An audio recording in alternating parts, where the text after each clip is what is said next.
Thank you all, and I feel very honored to be here among such a esteemed group of folks tonight, and I'm thrilled to be joining the Petra family. I'm very honored to be joining the Petra family. I've really, in the last 24 hours, I've really started to get a sense of what it means to be part of the Petra family, and I thank you for all of that. I'm Carrie Lucas, as Mr. Phillips mentioned.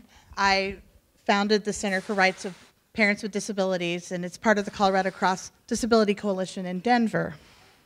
I got involved in this work helping, really becoming impassioned about helping parents with disabilities about 12 years ago now, when my oldest daughter, who is my biological niece, entered foster care. And it became evident that she was not going to be returning to her parents, her biological parents. And at that time, I stepped up and said, I don't want her staying in foster care. I want her to come with me. Talked with other family members. Nobody else was really in a position to take Heather in at that time. And so I stepped up. And she was in the state of Tennessee, and I was in Colorado. But the state of Tennessee did not deem me fit to be a parent of Heather. At that time, I was finishing my Master of Divinity degree. I was in a good position to be a parent. I'd been a teacher for 7 years. At that point, I was working as a youth pastor. Had a lot of experience working with youth and children, and also was working for a disability rights organization. And Tennessee's position was that there was no way that handicapped woman could take care of this handicapped child. And fortunately, we had a court-appointed special advocate who advocated for us and let the judge know that I existed. At that time, I knew nothing about what the law said and what the law required for placement with relatives, and the priority that is placed for children in foster care to be placed with relatives.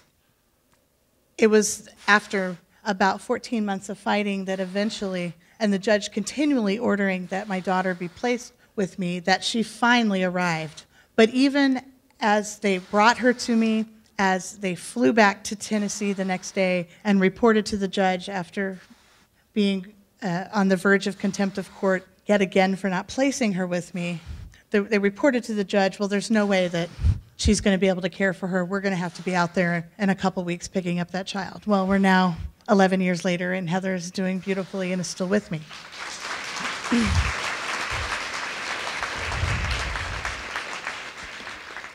And it was really that experience of knowing that I, as a reasonably well-educated person, was experiencing this, that I knew that so many other parents with disabilities didn't stand a chance in our system. And it was with that idea that I decided, well, maybe I ought to go to law school now. And I thought, oh, I'm going to do mostly ADA work and a little bit of family law on the side. Well, as I started learning more, I realized my priorities were completely backwards. And I needed to be focusing on juvenile law and family law with a little bit of the ADA stuff on the side, which is how my life has worked out. My clients are parents with all types of disabilities. My clients who have, and many of my clients are involved with the social welfare child protection system. Many of them do have issues that they could use some help with in their families. I also have a number of clients who have no reason for having social services involved. Those tend to be my clients with purely physical disabilities, or my clients who are blind, where some hospital social worker has decided, oh my gosh, I don't see how on earth this parent could take care of an infant, and they won't let the baby go home. And I get about one of those cases a year in Colorado. The rest of my clients have a variety of disabilities. The most prominent disabilities are intellectual disabilities and mental illness, and sometimes the combination of the two. About 75% of my clients also have children who have disabilities. Sometimes the parents are truly lacking in some parenting skills and they need some assistance. Those parents tend to be parents who have grown up in the foster care system themselves, where there's a system where they were not taught the skills and they didn't get the nurturing and the parenting that they needed in order to be successful parents themselves. And those parents, we work tirelessly to help.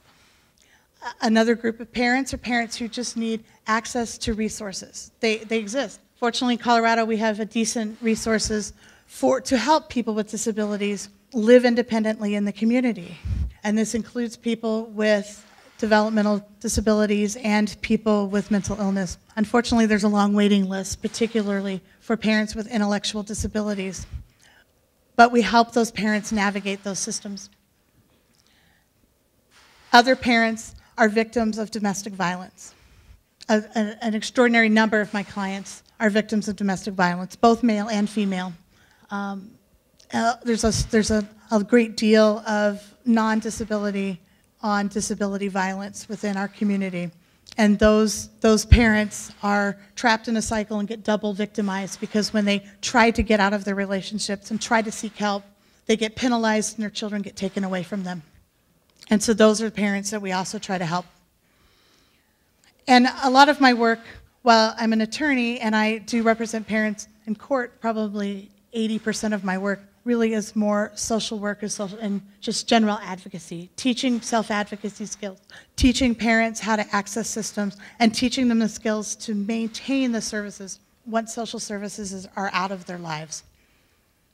And we have a desperate need of services like this throughout the country. We have the only program of this sort in Colorado, and we serve primarily parents within Colorado. We provide some technical assistance to parents outside of Colorado, but in terms of hand-on services, we only serve parents in Colorado.